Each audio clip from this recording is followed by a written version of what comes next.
Hello and welcome to Talk to Al Jazeera. I'm Barnaby Phillips in the Serbian capital Belgrade, and in this program I'll be talking to the President, Boris Tadic. President Tadic says he wants to take Serbia into the European Union. He wants to move on from the dark period, the bloody period of the breakup of the former Yugoslavia. Recently, the Serbian parliament passed a motion condemning the massacre that took place at Srebrenica in 1995 of Bosniak Muslims carried out by ethnic Serbs. President Tadic says this was an important moment as Serbia comes to terms with its past. President Tadic, thank you very much for Talk to Al Jazeera. And let me start first with that parliamentary motion passed recently in Belgrade condemning the massacre in Srebrenica. Was this a genuine moment of remorse from Serbia, or was it just a technicality? Were you complying with something that European partners asked you to do? I can tell you that for years I'm working on having such a resolution, such a motion passed through the parliament here. This is a message to my citizens here in my country, but this is a message to the region not to have such a crime, such massacre ever repeated. This is a proof as well that us in Southeastern Europe, in Serbia, in the Balkans, we are sharing in European values. And after all the difficult things that we lived through in the Second World War, we are capable of offering hands, reaching peace amongst each other in spite of the difficult history and many victims that we all lost. I'm very proud of the Serbian parliament for having adopted such a declaration, having passed such a motion. It testifies to the maturity, political maturity of Serbian society. I expect similar declarations, similar motions to happen in the region, because there were Serbian victims in the recent wars, in the World War II as well. Let's just talk about the parliament first here. You say you're proud of their maturity. It was an almighty struggle. I think a bare majority, was it 127 votes out of some 250? This, to me, did not look like a nation coming to terms with its past. It looked like a nation bitterly divided. The fact that we have adopted the resolution with the majority that you mentioned tells you how complex, how difficult it was to pass such a motion, to reach such a decision. The lack of understanding connected with the Srebrenica declaration is based on the fact that there were no similar reactions honoring Serbian victims by other houses, by other parliaments in the region. But Srebrenica was unique. Do you consider what happened in Srebrenica to have been an act of genocide? Because as you well know, the UN court in The Hague says it was an act of genocide. The ICJ, the International Court of Justice, says it was an act of genocide. But that word had to be withdrawn in the Serbian parliament because of nationalist pressure. My duty is to explain my approach to this problem and this dilemma, which was present in the public sphere, in the media, and in the public discourse of many European public figures and the analysts of the political realities in the Western Balkans. I do consider the Srebrenica crime to be unique. It took place in a very short space of time. Thousands of people lost lives. Okay, but I'm going to press you, sir. Do you think what happened in Srebrenica was genocide personally? And in this respect, all reports that I've read testify to the uniqueness of the crime. Srebrenica Declaration is basing itself to the decision of the International Tribunal at The Hague, International Court of Justice, which treats it as local genocide. In this legal context, it is fulfilled. This form is fulfilled, which they expected. The declaration itself does not define specifically the form, the nature of the crime. It is up to the court to decide it. It's not up to the House of Parliament. Well, okay, so do you regret that that word genocide did not appear in the parliamentary motion? I think it was impossible to expect the Parliament to define the crime. No Parliament defines crimes. The Parliament, in its declaration, if you read the declaration thoroughly, is based on the decision of the International Court in The Hague. Because, as you're aware, there are very many people in Bosnia, Bosniaks on the whole, who were very upset that that word did not appear. I do not think that the reactions of the Bosniaks, of Muslims in Bosnia-Herzegovina, was a demonstration of their displeasure, dissatisfaction. I read thoroughly what was said officially in Bosnia by Mr. Silajic, by Mr. Tihic, the representatives of the Bosniaks, of the Muslims in Bosnia-Herzegovina, and I think that the statements were very well balanced, well proportioned, and they contribute to the reconciliation. Serbian reaction in Bosnia was also in that spirit. They were disappointed that there was a declaration passed through the Serbian parliament because there were no other declarations honoring Serbian victims and crimes committed against, mentioning crimes committed against Serbia. It's very difficult in complex historical circumstances to find the right decision which will make everybody happy. There was a resolution, I think, from the European Parliament that I believe has been adopted by other countries in the region that July the 11th, the anniversary of the massacre, be declared a day of mourning. Serbia has not done that. Why? It is now the next issue. I remind you that having participated myself personally at the 10th anniversary of Srebrenica massacre, there was a big fight, political fight here to adopt this resolution. The resolution was adopted a few days ago. A few years ago, in the meantime, Radovan Karadzic was arrested, ex-president of the Republic of Srpska. He was delivered to the tribunal. That was another step. And the fourth real step will be the arrest of General Mladic, Ratko Mladic. Whether our parliament in the future will adopt yet another decision to mark annually the crime of Srebrenica in Serbia, I cannot tell you now, I cannot foretell, but I think the essential is to arrest Ratko Mladic, who is the direct responsible for the crimes perpetrated in Srebrenica, as per indictments of the Hague Tribunal. That should crown our work. Well, I'm glad you've mentioned Ratko Mladic, the man who is indicted, the man who was on the ground with Bosnian Serb forces. Is it not shameful that he's been on the run for so long? Is it not an indictment of a lack of political will in this country? Well, if you take into account that there are lots of fugitives that run away from justice in international politics. Well, he wasn't running away. He was living quite openly in Belgrade for many years after his indictment. No. To be very precise, so that your viewers know the truth. Immediately after the indictment was made public, he disappeared. Yes, but more recently, it has been known where he has been at certain times. After the democratic changes in our country, Serbia started, in cooperation with the tribunal prosecution, out of 46 indictees, Serbia arrested or delivered to the Hague 44. Including two former... But as you well know, they don't become any more important than General Mladic. Well, I would not agree with that. Do allow me to remind you, Serbia arrested and sent to the Hague Slobodan Milosevic, the president of the Republic of Serbia. This was a very critical, security, safety-wise, critical moment for our country. It was a very difficult moment. Slobodan Milosevic, even today, has many followers in Serbia. But not only in Serbia, in the entire region as well. On the other hand, Radovan Karadzic was arrested. Many other generals, heads of general staff, were arrested. I remind you, 44 fugitives or indictees before the Hague were arrested. Serbia is doing everything to arrest the outstanding two, Mladic and Hadžić, and that's why we've got a positive report by the chief prosecutor, Serge Bramac, regarding the level of cooperation with the tribunal at The Hague, because Mr. Bramac knows well that our security is doing everything, literally everything, to arrest Ratko Mladic. A straight question, General Mladic, in your opinion, is he here in Serbia? I believe that he is. We have no final proofs that he is here in Serbia, but I do believe. And our security services, our police, are working as if he were in Serbia.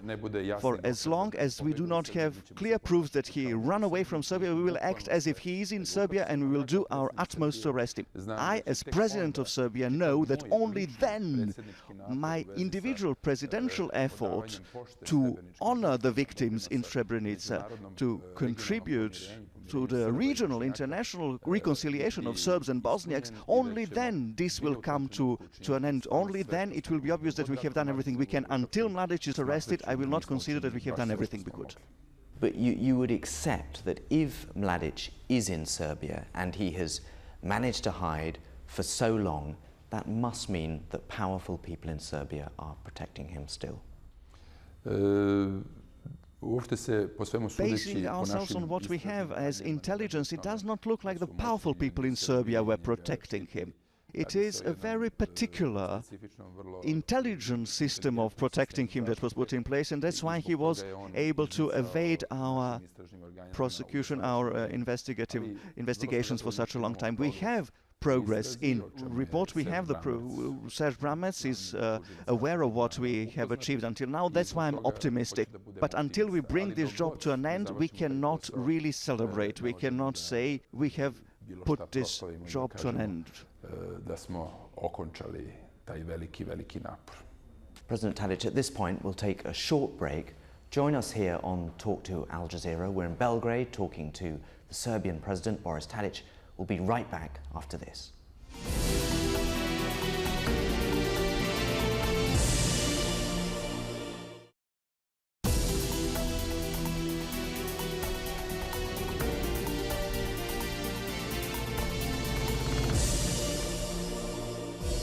Welcome back to Talk to Al Jazeera. I'm Barnaby Phillips in Belgrade, talking to the Serbian President, Boris Tadic.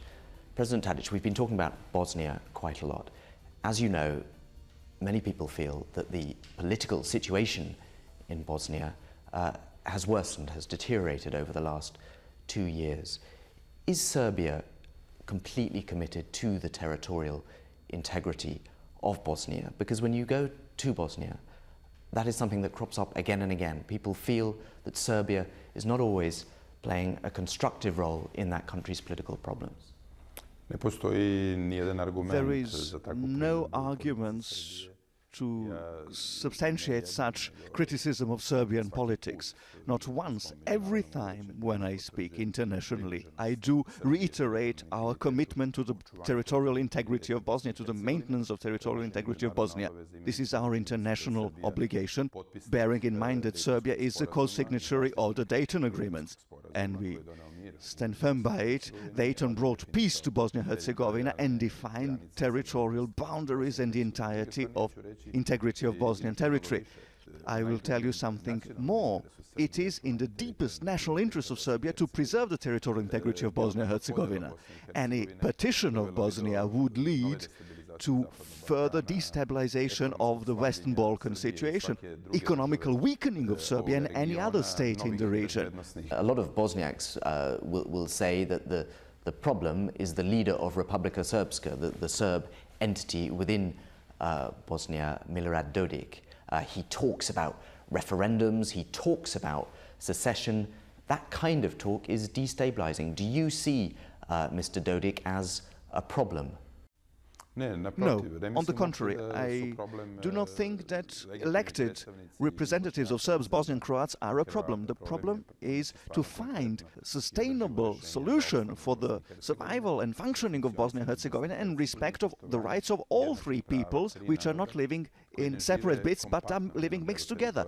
Many Serbs in Bosnia think that Bosniak leaders are the problems. They are speaking about cancelling the Republic of Srpska, that Dayton agreement should be dismantled, that Bosnia should become a unitary state. So there are fears on both sides.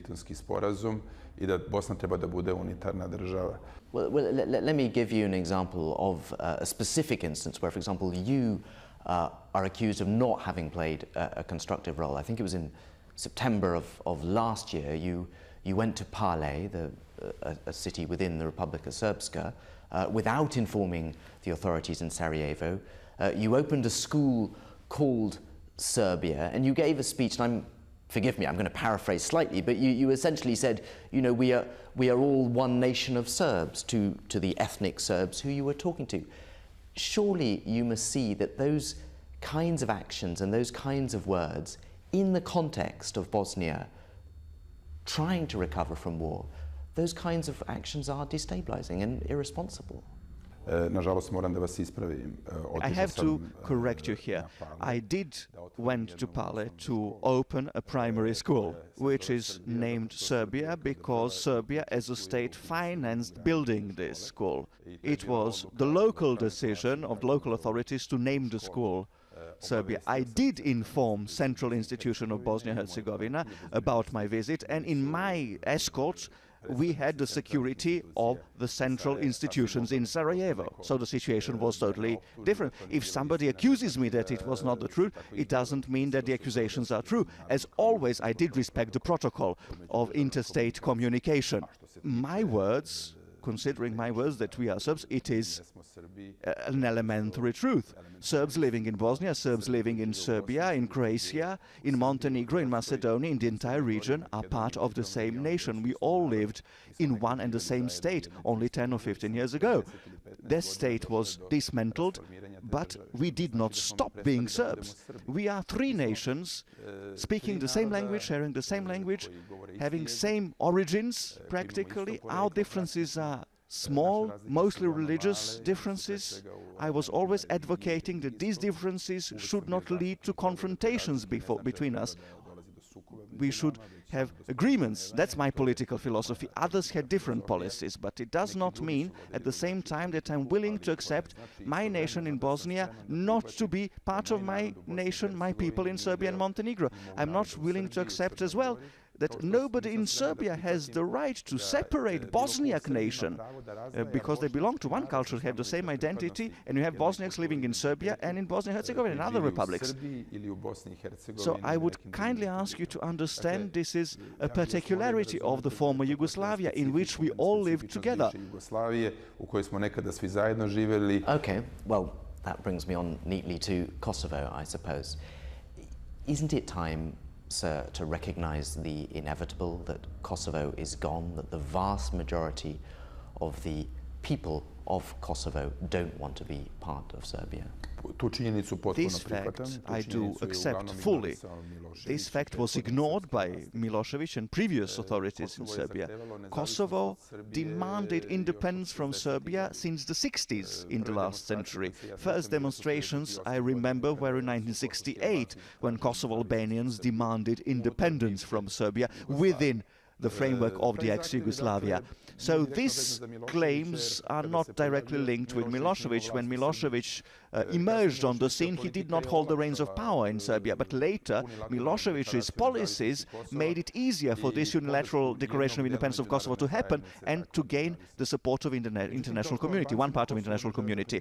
But as Albanians in Kosovo do not wish to accept the authority of Belgrade, the Serbs in Kosovo do not wish to accept the authority of Pristina, of Albania. That's part of the reality. International policies have to take that on board as well. Serbia made a big mistake ignoring Albanian demands in the past, and international policies now ignoring Serbian demands could commit a similar huge mistake. So I think that the existing solution in Kosovo, resulting from this unilateral declaration of independence, following by the 60-something countries recognizing independence, 2/3 of the UN members did not recognize Kosovo. This is not a viable situation. We need to sit at the table and negotiate. But the members, the countries that have recognized Kosovo, I'm sorry to be so frank, but they're countries that matter, perhaps particularly to Serbia, a country that wants to join the EU, the countries that really move the EU, Germany, France, Britain. These countries have recognized Kosovo. Isn't it really statesmanship on your part would be to bow to the inevitable? This fact, of course, I do take on board, working on Serbian policies, proposing citizens of Serbia to accept my policies when they go to the ballots. But we do know well how the European Union works. That's why we wish to join the Union. There is no vote by majority in the Union. Every state has the right to individual policy. That's why in this European Union, in which you have Germany and France, with which we have excellent relationships, in spite of the fact that they recognize the independence of Kosovo, there are countries in the Union which will never recognize the independence of Kosovo, irrespective of what Serbia does, because they have their own national interests, like Spain, like Romania, like Greece, like Slovakia, like Cyprus. These are the states which have their own vote, their own place in the European Union. So, Union is neutral as such, but individual countries are not. Sure, there are many people within the European Union who perhaps regret having admitted Cyprus, which you mentioned, because it has unresolved questions about where its borders are, if you like. And the lesson, I would imagine, must be learned, which is we don't want to let Serbia in with that unresolved question of Kosovo. It's a hindrance to your chance of membership of the EU. Precisely. The example of Cyprus is why Serbia wishes to have a final resolution to the issue of Kosovo, not to have this frozen situation in which Kosovo will never become a member of the UN because Serbia will never allow it. Albanians will never live under Serbian sovereignty. We need to solve this problem and we have to negotiate. We can negotiate, we can achieve a compromise. A compromise, territorial division, possibly? It's something that's been floated out there. We know that most Serbs that are left, sadly, in Kosovo are north of the River Ibar now. Is that a decision to cleave off the northern part? It would not be responsible now were I to give you a solution in a television interview. We can discuss the solutions directly with the Albanian side, with, of course, EU negotiations. So you don't rule out you don't rule out division? I think that we should not jump to conclusions. We should be flexible in approaching this solution. Well, it is interesting because in the past, Serbian leaders have not been flexible on this question of territorial division. It's interesting that you're flexible about it. That is a change, is it not? Rigidity in policy never brings fruits, never brings solutions. Flexibility, practicalities lead to solutions. I do not say it will happen, but Serbia is willing and ready to sit at the negotiating table and come to achieve a compromise. Compromise, sustainable solution does not mean Serbia to lose everything and the other party, Albanians, to win everything. This is not a sustainable, viable solution. We will continue with our policies towards compromise. But these policies, to do with Kosovo and Metohija, by which we defend our integrity in Kosovo and our international rights in Kosovo, does not mean that we are going to give up our European membership. Us as state, we are never going to give up European membership. This is our main strategic goal. President Boris Tadic of Serbia, thank you very much for speaking to us on Talk to Al Jazeera. It's been a pleasure.